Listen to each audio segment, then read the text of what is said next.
दांतों को कैसे रखें मजबूत, समझेंगे आज प्रीति सिंह से, जो यहाँ ड्यूसलडॉर्फ में डेंटिस्ट हैं। बहुत बहुत स्वागत है प्रीति आपका।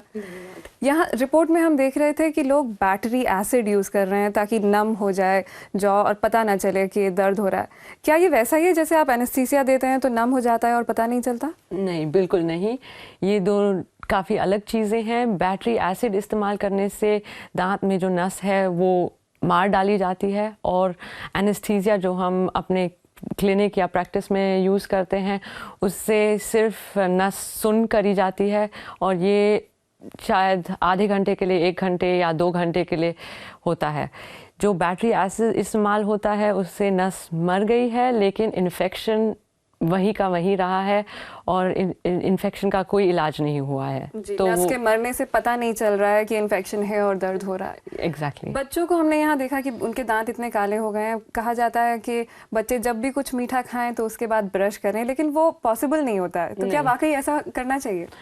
करना आइडियली कर सकते हैं, करना चाहिए, लेकिन मुमकिन नहीं है। जैसे आपने अभी कहा, इसको समझाने के लिए मुझे थोड़े बेसिक्स भी समझाने पड़ेंगे कि ये जो हम सब के मुंह में बैक्टीरिया होते हैं, ये बैक्टीरिया चीनी को लेके जो भी फॉर्म चीनी की हो, शायद वो मिठाई हो, चॉकलेट हो, कोल्ड ड्रिंक हो, या चाय या कॉफ़ी में चीनी हो, ये लेके बैक्टीरिया एसिड प्रोड्यूस करते हैं, और यही एसिड हमारे दांतों को घोल देता है। दांतों को घोलने से दांतों में छेद हो जाते हैं, डीके या कैविटीज़ जैसे हम बोलते हैं, और ये कैविटीज़ बड़ी होती हैं और उससे दांतों में दर्द होता है।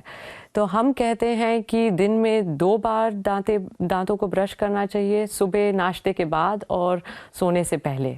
उसके बीच में अगर हो सकता है कर सकता है आदमी, नहीं हो सकता है तो च्युइंग गम भी ठीक है। जी, च्युइंग गम की आप बात कर रहे हैं। यूजुअली लोग ऐसा करते हैं कि लंच के बाद माउथ फ्रेशनर ले लिया या च्युइंग गम ले लिया, और एड में भी ऐसा आता है कि माउथ वॉश बहुत हेल्पफुल है। वाकई में फ़र्क पड़ता है इनसे?